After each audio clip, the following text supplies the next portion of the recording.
The following content is provided under a Creative Commons license. Your support will help MIT OpenCourseware continue to offer high-quality educational resources for free. To make a donation or view additional materials from hundreds of MIT courses, visit MIT OpenCourseware at ocw.mit.edu.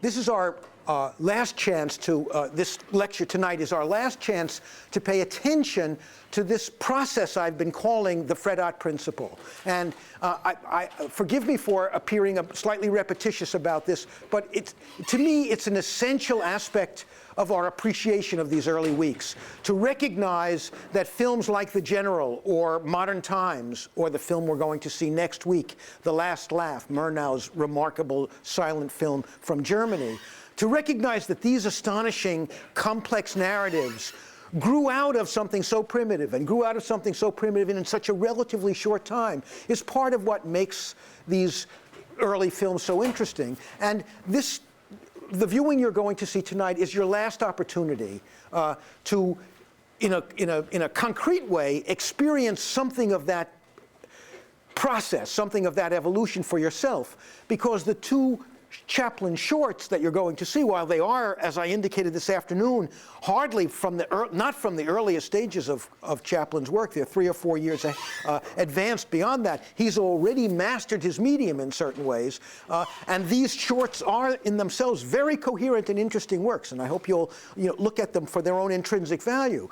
But I also want you to recognize, as you think about those short films, remarkable as they are, how much richer, how much more complex, how much more demanding and rewarding in many ways Modern Times is. And I think the same thing could be said about all of Chaplin's features. There's an astonishing distance between even the best shorts, or between most of the best shorts and the features. Some of the very best shorts have a kind of elegance and purity, as well as a level of comic inventiveness that makes them, in their own way, almost the equal of the features. But of course, they don't quite, even the best of them, don't have quite the reach or the resonance of a film like Modern Times or The Gold Rush. One way we can perhaps clarify some of what I've been saying, and maybe also do a bit more justice to poor Buster Keaton, who I think in many ways is an equally remarkable artist, and in a technical sense an even more interesting director than Chaplin himself, is to begin with a comparison of the two. Not so much because the comparison will illuminate weaknesses in one or the other, but it will help to, the contrast between them, I think, will help to clarify what are some of the essential qualities in each of these directors' work, and I hope in films, and I hope that you'll sort of think back to the Keaton material you saw last week as I'm making these comparisons, right? One way to think about the differences between Chaplin and Keaton, and also to think about what is essential about both of them, is to talk about the way they deal with objects and the role that objects have in their films. In Keaton's case,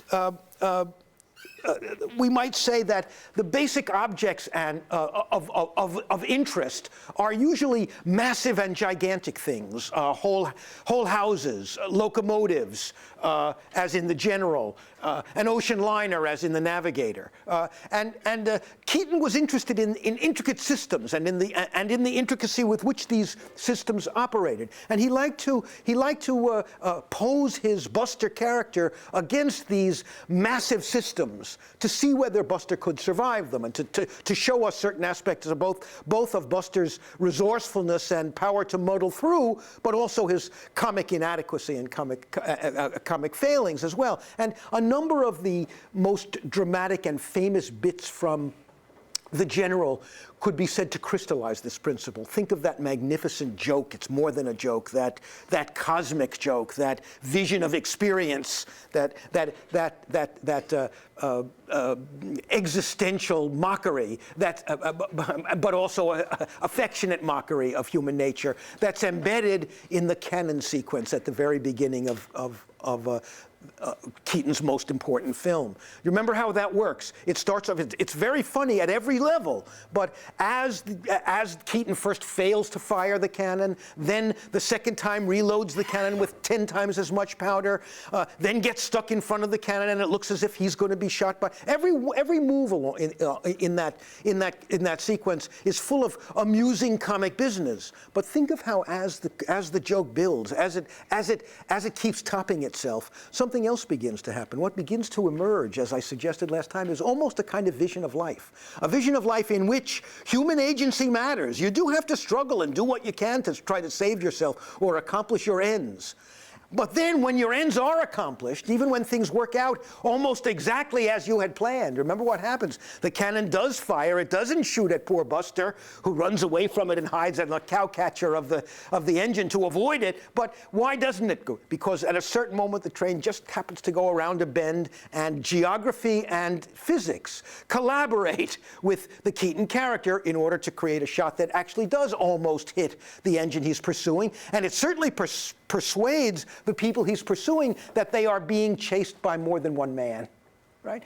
So the outcome, and in fact, remember how when the cannon fires, and we see that the outcome that results is pretty much the outcome that the Buster character intended. There's a double comedy there, isn't there? And it's a metaphysical or an existential comedy, because what that joke is saying is, of course, what the whole film also says, and what many other individual crescendo jokes, we might call them, also say in the film, which is that we get through in life by muddling through, by working hard, by engaging in all kinds of sometimes almost obsessive labor in order to accomplish our ends. But in the end, when we do accomplish our ends, it's not entirely because of us. It's because of accident. And when we don't accomplish our ends, it's also because of accident often, or as well as because of our human frailty. So there really is a kind of complex understanding of the world implicit in the kinds of jokes that Keaton manages to tell us, and as if there's a sort of understanding or interpretation of life embedded in the best moments of the general. And this kind of vision of experience wouldn't really be possible if Keaton was as interested in individual encounters with small objects as Chaplin is. Because the distinction between Keaton and Chaplin, in terms of the way they use objects, is that Chaplin is in love not with large, gigantic structures, but with tiny ones. He wants to see how Charlie manipulates his cane. He wants to watch Charlie interact with a hamburger, or with a shoe that he is pretending is a turkey dinner in a fragment from a late film of his that I'm going to show you, I hope, in a few moments. So if objects in Keaton are massive and systemic in a certain way, the objects that are most characteristic of Chaplin's world are small and manageable. And the interactions between the Chaplin character and these objects are often an occasion for the exploration of character. When the tramp character encounters a particular object, one of the things he is characteristically tempted to do is to transform its use, is to make it useful for some other purpose. As if in the contest between Charlie and the world, Charlie has some transcendent power to allow his optimism to transform a recalcitrant reality, to make the reality kind of bend to him. And it becomes especially poignant, as you'll see in the passage from the Gold Rush I'm going to show you in a little while. It becomes especially poignant when we understand how minimal are the consolations that Charlie finds. When he transforms this shoe into a turkey dinner, he's actually starving. And although it may psychologically help him out, we can see his resilience facing hunger and making the shoe do for a meal. So what is expressed there is something of the character's imaginativeness, but also something of his resilience and optimism. Because when he encounters the world, his relation to it is one of a magician or a transformer. He's always trying to impose his imagination on the world. And if you watch Chaplin's films, this is true of his shorts as well as his longer films, if you watch Chaplin's Chaplin's interaction with objects closely, you will see a continual drama in which the imaginative world of the tramp is, in some sense, in a kind of conflict or a kind of collision, or at least a kind of angry conversation with the world in which the objects of the world are, although they may resist, are constantly under the pressure of the transformative power of Charlie's optimism, resilience, and imagination. So it's small objects in Chaplin that matter, and they declare for character rather than for some cosmic understanding of the world. We can get at another fundamental difference and some of the strengths of both Keaton and the alternate kinds of strengths of both Keaton and Chaplin by talking about the different protagonists or heroes that are characteristic of their works. In Chaplin's case, let's start with Chaplin, we often have heroes who have grand visions or schemes or hopes. They tend to be chivalric characters, so sometimes the project they take on is rescue the damsel, protect the woman. In the first feature-length film, or nearly feature-length film that Chaplin made, was a film called The Kid. And it actually involves a child. The kid of the title is a young boy, an urchin, very much like the real Chaplin in his childhood in London. And the tramp character, who is himself starving, encounters the kid and has to protect him.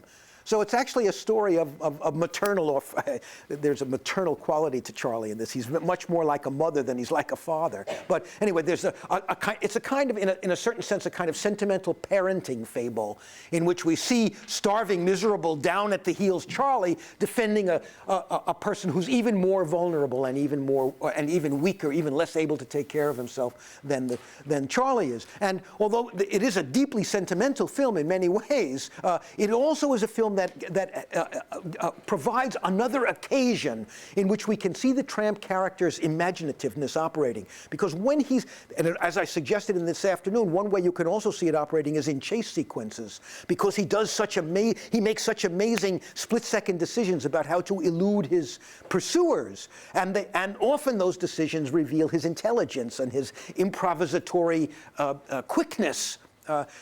So almost everything that happens in a Chaplin film returns, in some sense, to our sense of the tramp's character, and we feel that especially strongly, I think, in the Kid, because one of the things that I think The Kid is 1921, and one of the things that happens in The Kid is that we see Charlie exceeding himself in imaginative resourcefulness because he now has to protect a child. And what you feel is that his compassion and his protective instincts mobilize a resourcefulness and an intelligence that you can't help but recognize and you can't help but see. So, and so that in a certain sense, there's a grand scheme here. Protect a child, save a child's life, or protect an orphan, or protect a young damsel in distress from bandits and outlaws, that sort of thing. So it's often the case that, and then Chaplin himself, the character himself, often has grandiose visions of wealth or of success. Right? Some of his films, even like as in modern times, include dream sequences or fantasy sequences in which you can, very, very clever, intelligent sequences, because you can tell that they are taking place in a subjective realm, itself a kind of thematic and technical advance in the making of movies, that Chaplin found ways to introduce images that the audience would recognize instantly as taking place not in the real world but in the subjective life of the characters, as part of his achievement as a mature director. So the Chaplin hero is often an ambitious character, although he often fails, right? He has large ambitions. He has chivalric tendencies. He's hopeful, resilient, in many ways grandiose and sentimental. And the Keaton character couldn't be more opposite in some ways. He has sometimes been called wrongly the great stone face, but he's a character who sort of muddles through without any grand schemes. The Keaton character usually isn't trying to do anything more. The largest thing he ever tries to do is impress a woman, as he does in Cops, right? Mostly what he's just trying to do is survive, get through the day, get around the corner, keep this ship from sinking, right? Keep this locomotive on the track, right? One might even say that in The General, which is his most grandiose plan in all of Keaton's films, what the Buster character does in The General is the most ambitious and remarkable. He's going to recapture his train. He's chasing the Union Army as if he's fighting the war on his own. But it's important to realize how we're supposed to understand that in a deeply comic way, because the Keaton character is so wedded to his engine that he's really not thinking about any martial victory or winning the war. What he wants to do is recover his engine. And even there, there's a kind of smallness, a kind of lack of ambition, a lack of grandiosity to what the Keaton character is doing. So he wants to just survive and do a task. Again, a very sharp contrast. Well, the treatment of women, a third category, might be a way of seeing them in sharp distinction to each other. Chaplin's treatment of women is deeply sentimental and chivalric. They're almost always, with the partial exception of modern times, and I'll talk about that briefly in a moment, they're almost always treated sentimentally and as characters who need protection, who are weak and vulnerable as well as beautiful and stand for some kind of purity. They are an inheritance or a vestige of the Victorian ideal of women, right? They were put on pedestals because they were too pure for the world. And they were also too weak to open doors for themselves. They had to have men do that for them, right? Chaplin's female characters, with the partial exception, dramatically partial exception of the gammon in the film you're going to see tonight, tend to be of this sort, Victorian stereotypes, and his treatment of them is deeply sentimental.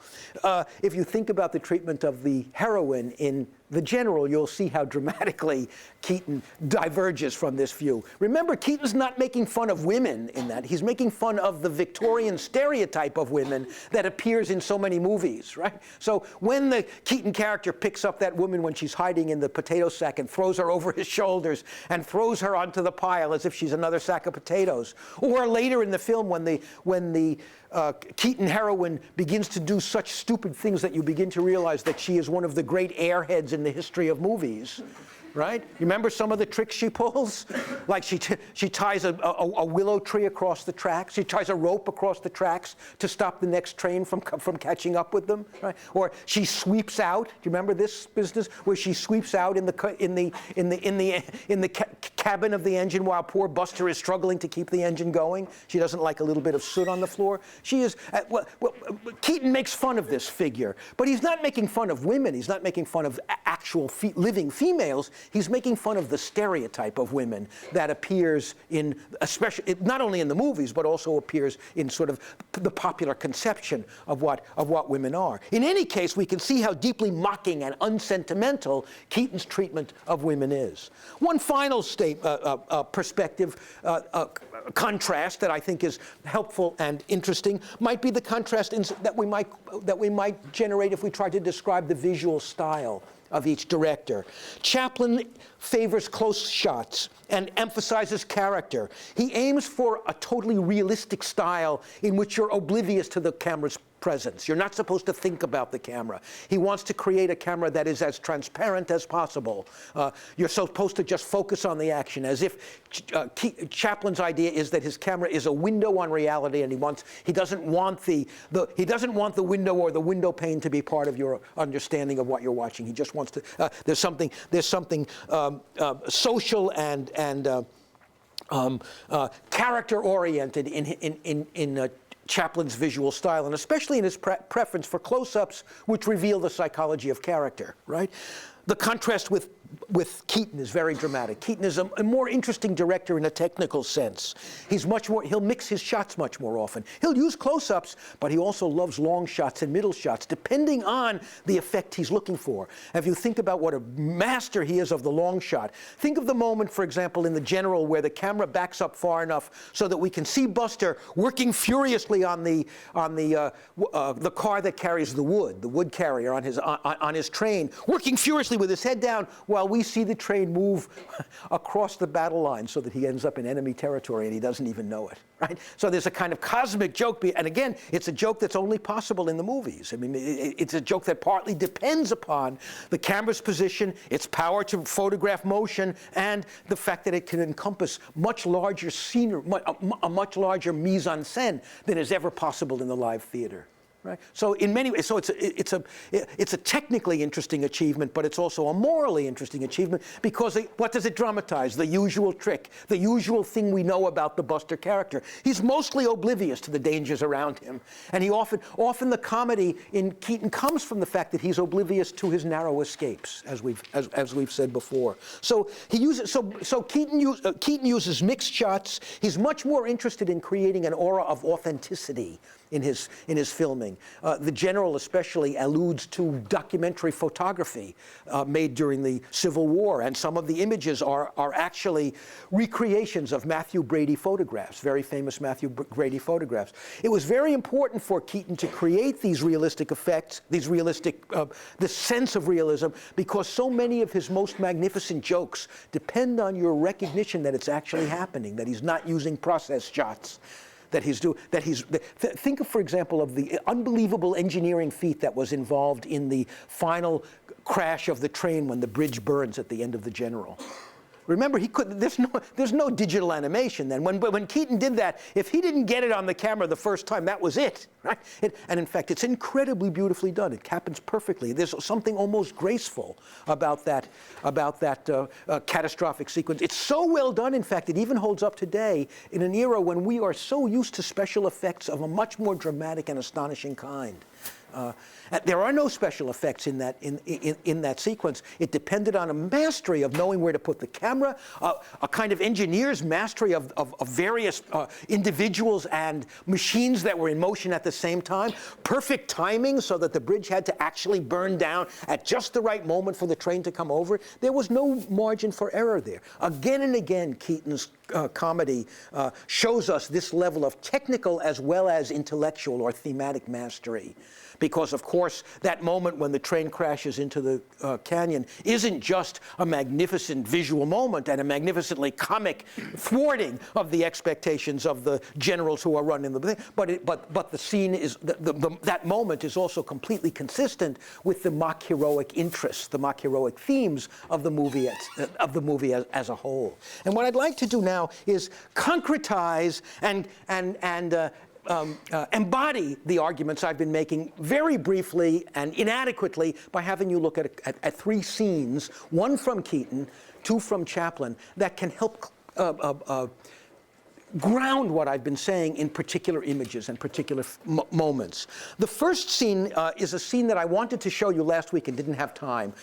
I think of it in a certain sense as a particularly clear embodiment of what we might call the Keaton vision, and it's a sequence that violates one of Keaton's deepest principles at the very end, and I'm a little sorry. It does, and the sequence is harmed by that. There is a special effect in it. And it's too bad that there is, but it's one of the very rare such moments in Keaton. Keaton tried never to do that. And as I mentioned to you, sometimes very dangerous things happen to Keaton, and they happen in reality. He was often begged when he became a director of features to not do his own stunts, but he always refused, and he always did his own stunts. He broke his neck when he was making The General, and he continued filming with a broken neck for part of the time. Well, he didn't quite realize how seriously he was injured when that happened. And if you think back to The General, you might actually be able to figure out it happens relatively early in the film when he hurt himself.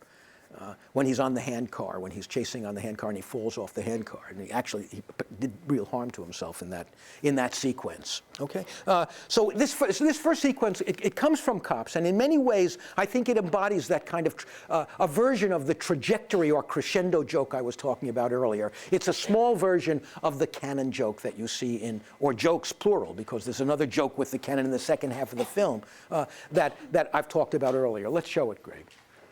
And of course, this is the moment where Keaton is in flight from the police. The cops are chasing him. He runs up this teeter-totter, right? He runs up a ladder and turns out to be like a seesaw.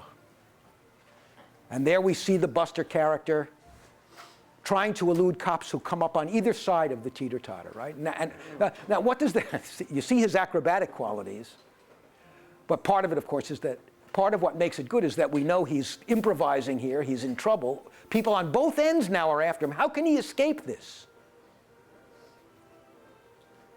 Right? Teeter-totter up and down. It seems as if there's no escape. It's almost as if every cop in the city is now after poor Buster, right? Massive forces arrayed against the lone hero, a key to his comedy. And yet, and of course that's the process shot, but it is a very witty way to end, right? I mean, what does it depend on? Among other things, an engineer's understanding of the laws of motion, right? It depends. Many of Keaton's jokes depend on a kind of collaboration with gravity, right? I mean, he had to and call attention to that. So it seems as if there's no escape, and he does not escape because of anything that he himself has really done. It's contingent. It's accidental. But he does escape, right? It's as if the universe sometimes, not always, conspires to help us. If we try hard, sometimes it'll help us. Sometimes it won't. We're mostly foolish characters muddling through. The jokes say that again and again. It's a vision of life. Now, I want to turn to to contrast this kind of joking and this kind of style. Again, think of how the camera had to, for that effect to work, the camera had to be pretty far back. It depended on your seeing the seesaw going up and down. It depended on your seeing the cops on either side of the ladder, right? So it's in that sense, it's a characteristic Keaton moment, a characteristic Keaton passage. Well, I want to show you two passages from feature films of Chaplin's that I think of as characteristic moments of Chaplin, and you'll see how they fit into what I've already said. First, a scene from The Gold Rush, and let me set it up for you. One of the delightful and important things about the tramp's character, as I mentioned this afternoon, is after a while, Chaplin made a total of 81 films. The vast majority of them were silent films. After the first couple of films that he made, the tramp character began to elaborate itself and proceed by a principle of accretion that's very important for us to be aware of. Because think of what this means. If the audience for modern times had seen 50 Chaplin shorts, or most of Chaplin's movies, and this would have been true, in 1936, the vast majority of the movie audience would have lived through the silent era. And certainly would have known a great many Chaplin films. So that when they came to see Modern Times, they had in their memory banks all these other stories about the tramp. And in fact, they didn't have to wait for Modern Times for this effect to occur, right? As the tramp began to generate a kind of reputation and more people came to watch him, what began to happen was that each subsequent adventure of the tramp got richer, not because of anything inherent in the new adventure, but because the previous adventures lay behind it and were part of the tramp's ongoing identity. So as the audience became more familiar with the tramp, and as Chaplin's gifts for dramatizing character and for making movies enlarged, so did the resonance of the tramp as a figure. And I should have said this afternoon because it's the deepest explanation for why the tramp became a mythic figure, why the tramp became such a memorable and powerful icon. And in this sequence, you're going to see one of the classic instances of the tramp's resilient imaginativeness in the face of difficulty and danger. In the Gold Rush, the identity that Charlie takes on, by the time he comes to make his feature films, there are dozens and dozens, 30, 40 short films behind in the past, so that, and all of those identities, all of those adventures feed into and inform the more recent ones. When the audience then comes to watch Modern Times, it has that, and the Gold Rush, it has that history behind it. In this particular scene, in this particular film, Charlie takes on the identity of a 49er who's gone to, not a football player, but a miner, who's gone to Alaska for the Alaska Gold Rush, right? We've seen him as a waiter, we've seen him as a shipbuilder, we've seen him as a pawnbroker's assistant, we've seen him in a whole range of other jobs, almost all, and until Modern Times, each film, even the feature-length films, only show Charlie in one occupation. It's only in Modern Times where we see him in multiple occupations. It's one of the things that marks Modern Times' greater complexity from the earlier film. Well, in this film now, so what's happened? He goes to Alaska. He finds himself stuck in a cabin after a terrible avalanche and snowstorm. He's stuck in a cabin without food, with a massive, gigantic fellow, one of his favorite antagonists, Max Swain, his name. And Chaplin certainly chose him because he was so humongously large that when he was juxtaposed against Charlie, he looked even more menacing. Well, in the sequence you're about to see, Charlie is confined in a cabin in a horrible snowstorm, starving, with this gigantic fellow who's beginning to look at Charlie as if he might be a tasty morsel. And it's Thanksgiving. It's Thanksgiving. They're about to have Thanksgiving dinner. What are they going to do? Watch Charlie's imaginative response. Okay, Greg.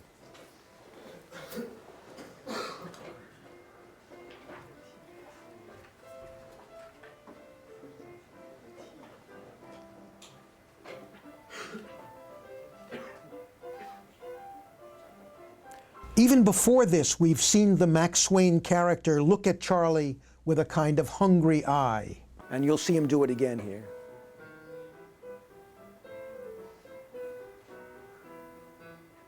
Watch how Charlie interacts with particular objects, with small objects. What he's done is he's cooked a boot, one of their shoes.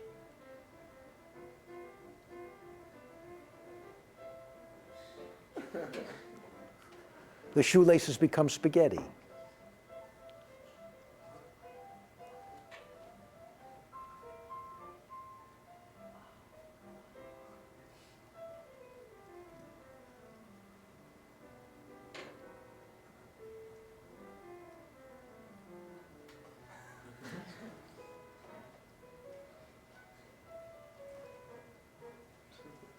Did you see the subtlety of that moment where Charlie looked frightened?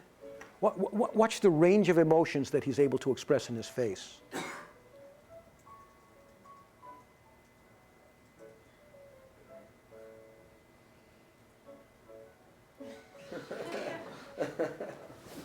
And you see how he uses close-ups, how it's a drama of character?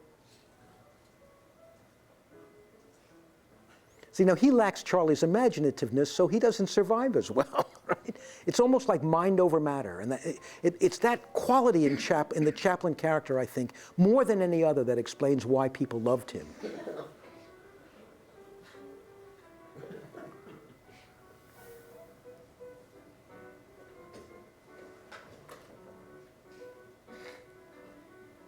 You see, if you act like you're eating good food, you almost are.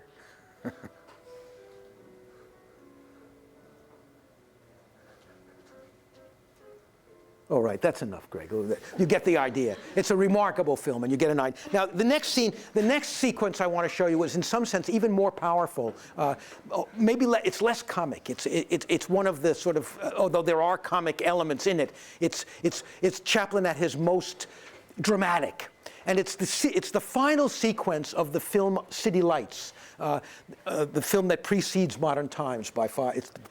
There are 5 years separate them, but it's the last film he made before Modern Times. And it's essentially an urban drama in which the tramp character finds himself protecting a vulnerable woman.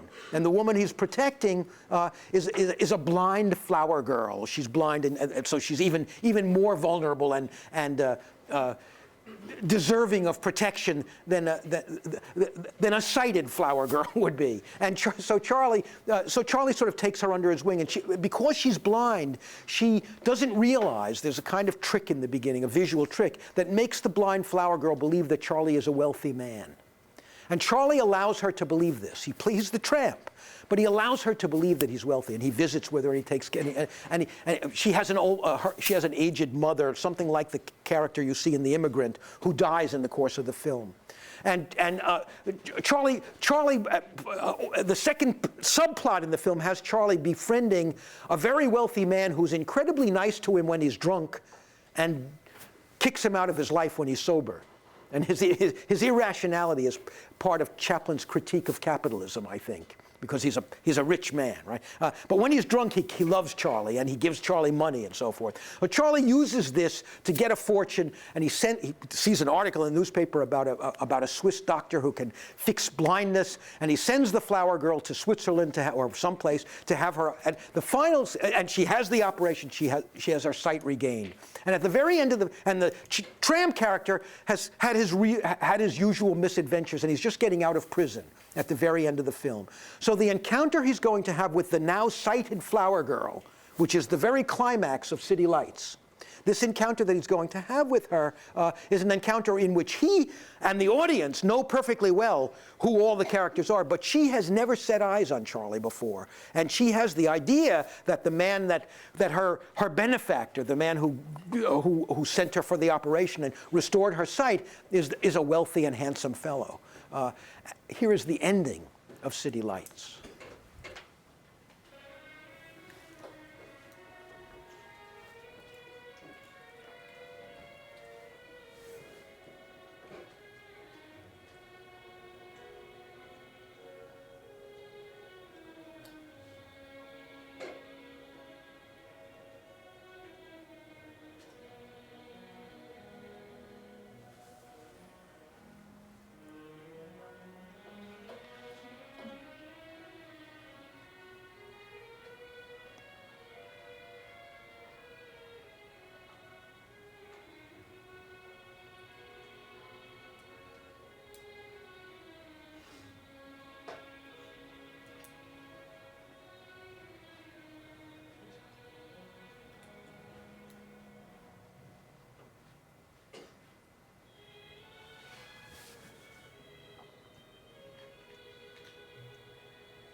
So for the audience, this moment has tremendous poignance because the audience is aware of things that the female character is not aware of, that there's her benefactor, this shabby little tramp. So her condescension to him in this sequence has tremendous poignance for the audience. And look at the close-up on Charlie here. Charlie sees who it is. Charlie knows who it is.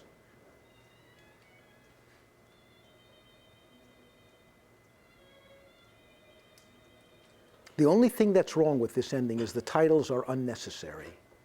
The faces are so eloquent, they're unnecessary. The words aren't needed. In fact, the words even simplify. Can you see how Charlie's expression involves pride and as well as affection and a kind of love? He's incredibly excited and happy to see her and to see her sighted.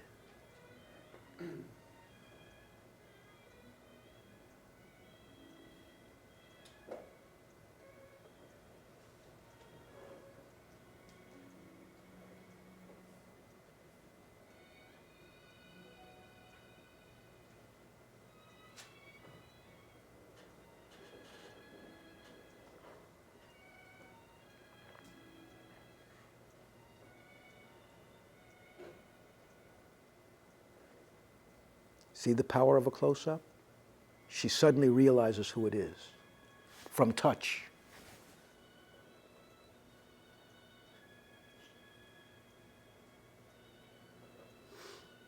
The least necessary intertitle in the history of movies is about to appear.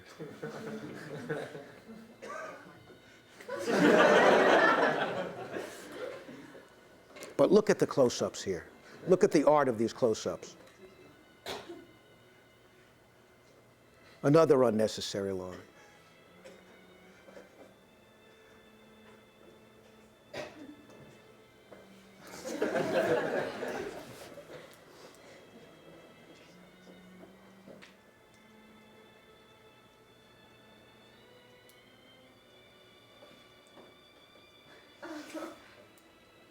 There are people who have said that that last close-up is the most eloquent close-up in the history of movies.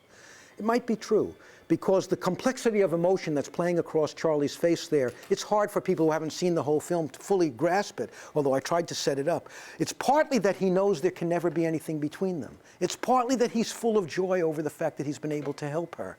But there's also a sense of their inevitable separation, of the differences between them. And that's part of what's reflected in Charlie, in that close-up at the end. And another thing I would call your attention to, part of Chaplin's subtlety, is look how he doesn't hold it too long. A truly sentimental director would have held his final scene, his final shot of Charlie's face twice as long, 3 times as long. But do you notice how it wasn't there for very long? His hand was over here. and then the screen goes blank. He doesn't milk the moment, even though it's an immensely complicated moment. But the most important thing to say about this scene is that it's a scene that's played out by the drama of the face. It shows how Chaplin had reached a point, by the time he reached his maturity in the 1920s, had reached a point where he could create films in which close-ups on expressive actors' faces, and especially close-ups on the tramp's face, could reveal worlds of meaning. The range of contradictory feelings and meanings that run across the theater of Charlie's face in these final sequences of City Lights are proof of the eloquence of the silent film, and are particularly distinctive signature instance of Chaplin's art. Well, in the time I have remaining, what I'd like to do is talk very quickly about Modern Times itself, the great masterpiece that you're going to be seeing in a few minutes, as a way of sort of setting up some of the things for you to watch for. I can be I feel badly that I couldn't do this fully enough with The General, which is an equally complex film, and I only have a few minutes here, so I can hardly do full justice to the astonishing richness and complexity of Modern Times. But I want to call your attention to certain features in it and count on your being as attentive and as generous in your viewing as you possibly can. I'm sure you'll pick up other things as well. First, the context of the film. I've already mentioned this, and I don't have to spend a lot of time on it, but it's very interesting and significant that the film was made in 1936, released in 1936, something like 7 or 8 years into the sound era. There hadn't been any silent films made. Now, I'm not saying that Modern Times is actually a truly silent film. It's not. It has a soundtrack, and the soundtrack is complex and rich, and I'll say at least a word about it before I'm finished here. But in every fundamental respect, Modern Times wants its viewers to think of it as a silent film. It invokes the tradition of silent film, and especially the tradition of Chaplin films, to which it systematically alludes in virtually every frame. The context for the film is first that it is in a certain way a kind of silent film. There is no synchronous dialogue in it, so it remains in some sense. There are sound effects. But and of course there's music, a soundtrack that Chaplin arranged very complexly, and it's a very rich soundtrack. But there's no synchronous dialogue until the very end. At the very end there is synchronous dialogue, and it's Charlie who speaks it. In fact, the film was advertised as follows in many newspapers. It says, "The Tramp speaks." Well, watch for what happens when the tramp speaks. It's one of the film's great and serious jokes. He does speak at the end, and it's the only moment. You do hear dialogue elsewhere in the film. I'm getting ahead of myself because this is what I wanted to say about sound. But you don't see people. You don't see synchronous dialogue. You don't see people moving their lips and words coming out of it. You see people on a screen talking, or you hear people on a radio talking. But you don't see someone on screen actually moving his lips and words, sound coming out until the very end when Charlie does his song. He sings a song. He plays a waiter near the end of the film, and he sings a song. And he tells a story with the song. Watch for what happens. So the tramp does talk, but it's a wonderful comic joke. Another aspect of the context of Modern Times is it takes place during the Depression. Right? But the subject matter of Modern Times was Chaplin's typical subject matter. It was about the Depression. It was about hunger, about misery, about someone who can't find a job, about two homeless people, about the conflict between capital and labor, about the irrationality of both sides. It was literally about the turmoil and trouble that was going on during the Great Depression. Many people predicted not only that the film would fail because it was really essentially a silent film in an era when no one was interested in silent film anymore, but also that it would fail because it was rubbing the audience's noses in the very experiences they were trying to escape when they came to the movies. The escapist theory of why people attend films. Of course, both predictions were mistaken. The Modern Times was a significant commercial success, partly because Chaplin was very clever in the way he did his exhibition of the film. He released it first not in mass release, but to elite theaters, which charged quite a great deal of money, and then slowly allowed the film to reach larger and larger theaters. He anticipated certain modern marketing methods with the release of Modern Times. And of course, by 1936, Charlie Chaplin was an internationally famous figure of such stature. He was about the only figure, maybe apart from D.W. Griffith, about about whom people had begun to write essays calling him an artist. So Chaplin occupied a unique place, and that was also part of why Modern Times was waited for so fully. So the context of Modern Times is important, and there's something brave and surprising about the fact that it was about the miseries of the Depression during the Depression, that it was essentially a silent film in the middle of the sound era. Both very bold decisions on Chaplin's part, both characteristic of his ambitiousness as an artist. Like Keaton's The General, we could certainly call this film also a culminating text, a summarizing text. And in several senses, it's a culminating text in terms of Chaplin's work, and I've already talked about that. Every single person coming to see Modern Times who had any experience with the movies before would recognize in Modern Times situations and even physical spaces that had occurred in earlier Chaplin films. So there was almost a sense in which Modern Times was a reprise of the whole career of the Tramp. And I mentioned that Modern Times shows us the Tramp for the first time in multiple jobs, having multiple sources of, and in fact, multiple misadventures. He goes to jail more than once in the film. We find him in a factory more than once in the film, and so forth. So there's a sense in which the various separate episodes of Modern Times taken together dramatize in small the whole of the Tramp's career. And there are many specific bits of business and scenes in Modern Times that are literal repetitions or echoes or reprises of earlier Chaplin's films, which would have caused a kind of a shock of recognition in the audience, a happy kind of recognition. Many examples of that. There are many earlier films which deal with restaurant. You'll see some of them from the shorts that you've looked at, certain echoes. I won't talk about any of them beyond mentioning that there's a remarkable sequence in the film. If we have time, I'll show it to you, but we probably won't have time, in which we see Charlie on skates. And that scene alludes to a whole short that Chaplin had made in which he plays a waiter who has to serve people on skates. And you'll see that he has to do that again at the end of the film. He sort of reprises that role. And then there's an earlier moment in the film where we see Chaplin on skates as well. But the main point is that virtually every moment in Modern Times has some counterpart in an earlier Chaplin short. So there would have been a sense of the audience coming back to Charlie, returning to the world that Charlie stood for when they came to watch Modern Times. But it's a culminating text, so it's a culmination of Chaplin's career. But it's also, in a deep sense, like The General, a culmination of silent film. And it would have had that nostalgic effect. It would have had that nostalgic effect on the original audience. The original audience would have most of the original audience would have recognized the film as an embodiment of a phase of moviegoing that had passed, and we should watch it in that way as well. I want to say a word about the Gammon. That's the character, the female character in the film, because she represents an advance over any previous Chaplin movie. As I suggested earlier, in most Chaplin films, women are relatively stereotyped and don't play very active roles. This is the first film in which there's a woman who seems to be, in some sense, the Tramp's equal. In many ways, more than his equal. She has more energy. She's a bit younger. You might watch for the ambiguity in their relations. Is it a sexual relationship, a romantic relationship? Probably not. Charlie's a lot older than the Gammon. In real life, he was having an affair with her, I might mention to you. He was famous for having relations with young women. Was one of the, especially his young actresses, and there were scandals connected to Chaplin's name partly because of this.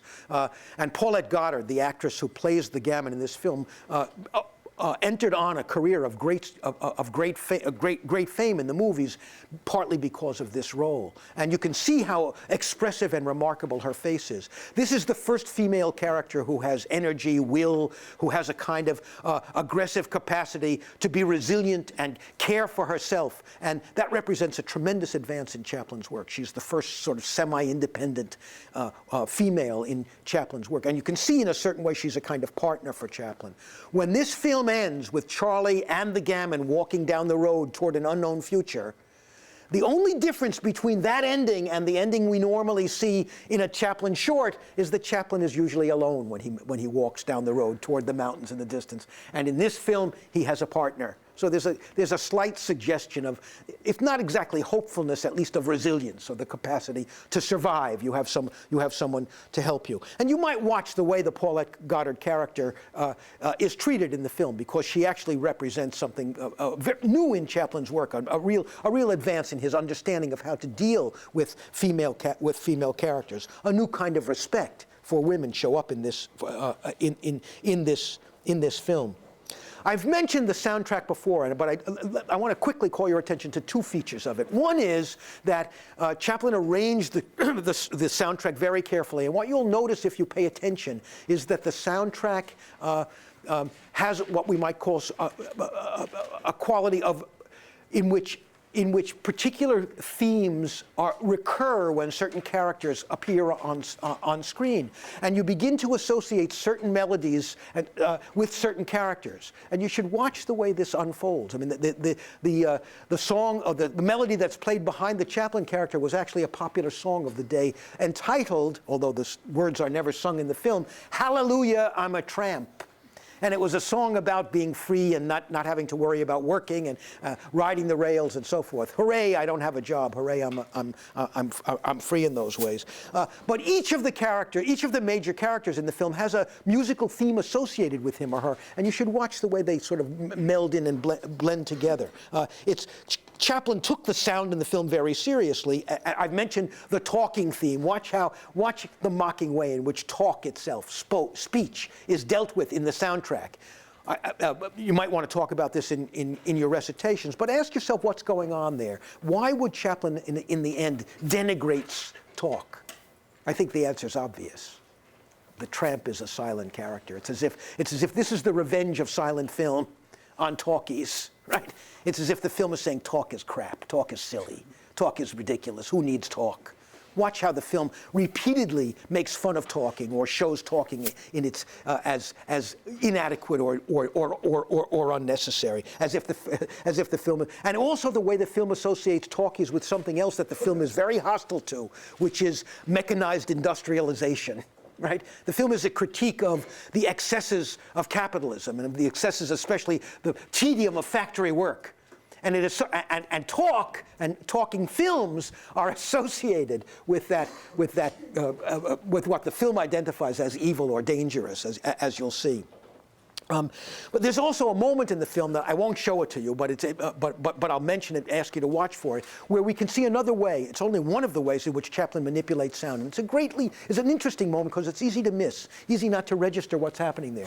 There's a moment in the center of the film where Charlie and the gamin escape their difficulties briefly. Charlie gets a job as a night watchman in a department store, and the department store is like capitalist heaven. They've been living hand to mouth, nearly starving.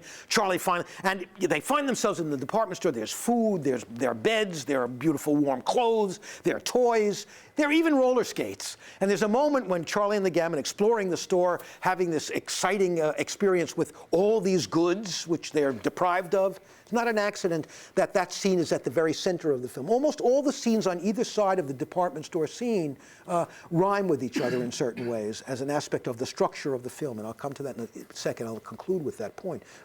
But the department store scene is the only one that doesn't have any counterpart. It's right at the very center of the film. And what one can feel is the way in which that dramatizes the sense, the injustice, the sense of haves and have-nots that is at the center of the film's meaning, that the film is always, in some sense, interested in that topic. So there's a moment when the gamin and Charlie find themselves in this store. Charlie, in his exuberance and high spirits, straps on roller skates and begins skating around. And if you listen to the soundtrack, you'll see the soundtrack is very beautiful and gentle, and it's very calming and exciting. And as Charlie is skating, the camera shows that, in fact, he's skating in a very dangerous area. The store is partly under construction, and at one point, while he's skating, he puts a blindfold on. And he's still skating very calmly and beautifully and gracefully, and the sound soundtrack under it is very graceful and appropriate to his feelings. But what the camera shows, what you see, is him coming near the edge of an abyss. Actually, it's a platform. He might fall 3 stories down into the lower story, and he's not aware of it because he's blindfolded. And the sound. But if you look, and then of course there's a certain moment where he takes the blindfold off and he sees that he's about to fall, and he gets nervous, and he suddenly is no longer so graceful. It's a kind of comic. It's a kind of minor joke. But what's really interesting about the moment is to think about what Chaplin is doing with the soundtrack. Because when you reflect on it, what you realize is that what Chaplin has done with that soundtrack is have it reflect not the external reality that we're all watching, but the inner feelings that Charlie is feeling. What he's done is he's discovered a way. It's a simple point, but it's a brilliant discovery. He's discovered a way to use the soundtrack to express a subjective state. Right? And what he's also discovered, of course, is that, although other people had discovered this principle too, but Chaplin's using it with great intelligence, he's discovered that the soundtrack and the visual track don't have to absolutely coincide, that they can report different emotions or cause different kinds of reactions, and that what you get when you have this disjunction is something much more complex. We see Charlie is skating in danger, but his obliviousness to the danger is partly registered by the music, which tells us not about what's happening outwardly, but what's happening inside Charlie. And there are other moments like this in the film, not necessarily with the soundtrack, but in other ways, in which the subjective states of the characters are explored. Pay attention to those, because they're very remarkable and interesting moments in which Chaplin is expanding the repertoire of film.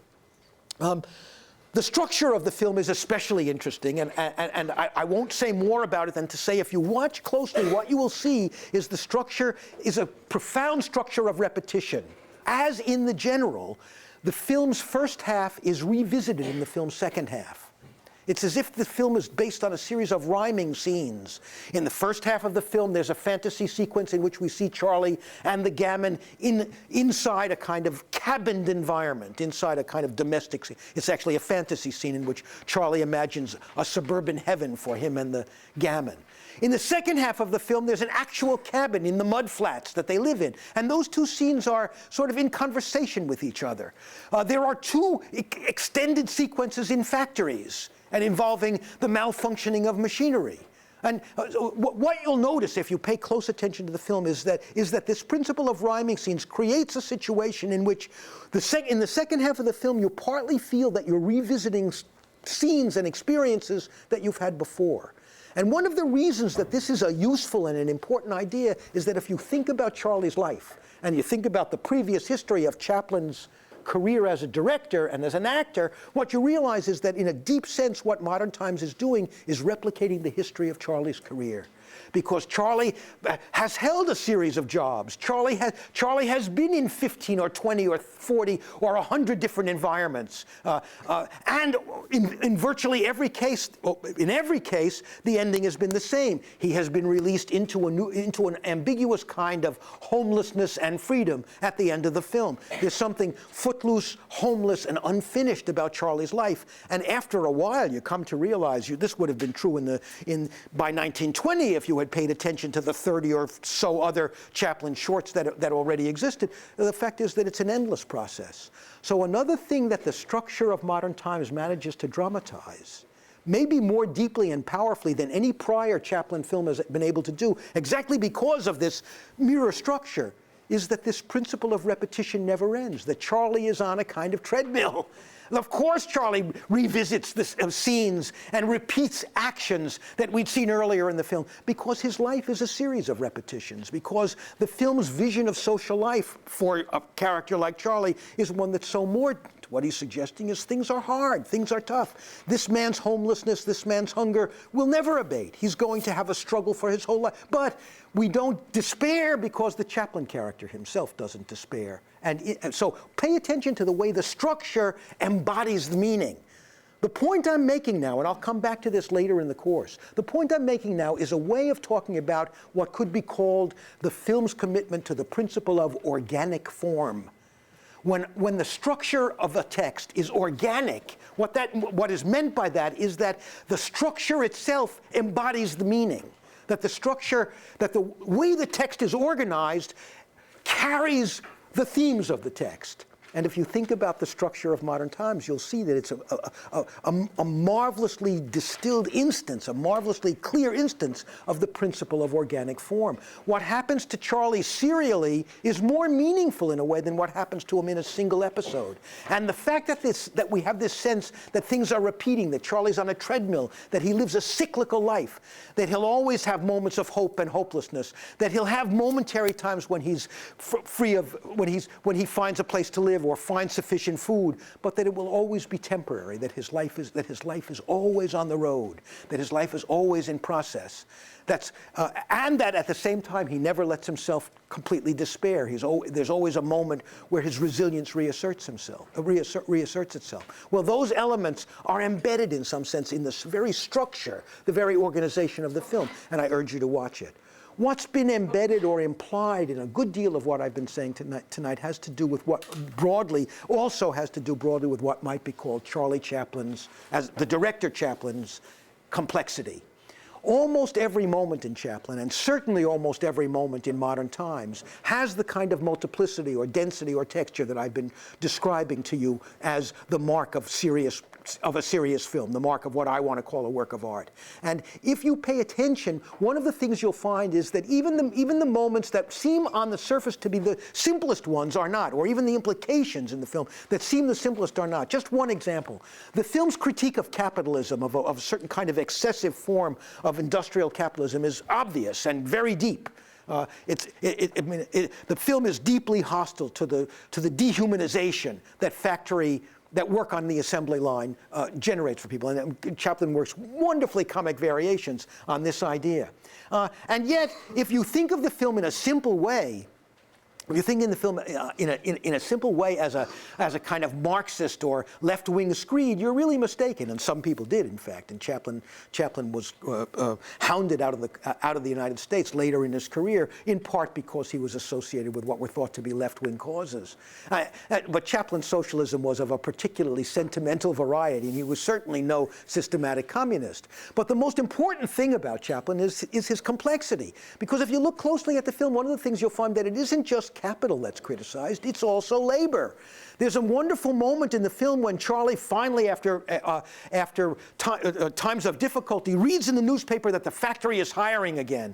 And he's very excited, and he leaves the gammon. They'd been living in their little sort of idyllic cabin in the mud flats in the second half of the film. And he runs out to the factory, he gets hired, and just as he's about to start his work, the workers go on strike. Right? And his life is destroyed again. And in fact, the truth of the matter is that Chaplin is an equal opportunity insulter. He thinks that labor is just as stupid, organized labor is just as foolish, just as misguided as capital. Something of the complexity of his social vision is reflected there, and something of the complexity of his moral and psychological vision is reflected in the way the tramp interacts with the gammon, and in the way in which both the tramp and the gammon together, at different moments in the film, try to buck each other up. So we see that there are moments in which each character falls into a kind of despair in the face of the difficulties that they encounter, and in which they are helped by their partner. So there's a kind of complexity or maturity in Chaplin's way of understanding even the social difficulties, the social evils, the social problems that he recurringly dramatizes in his film. For those of you who have never seen a Chaplin film before, and especially those of you who have never seen Modern Times, let me conclude by saying I'm a little bit jealous of the opportunity you have to see this film for the first time. It's one of the very few silent films, I think The General is also one, that actually stands on its own, that's worth watching, even without any arguments about its artifactual value. I wish you the joy of this remarkable film.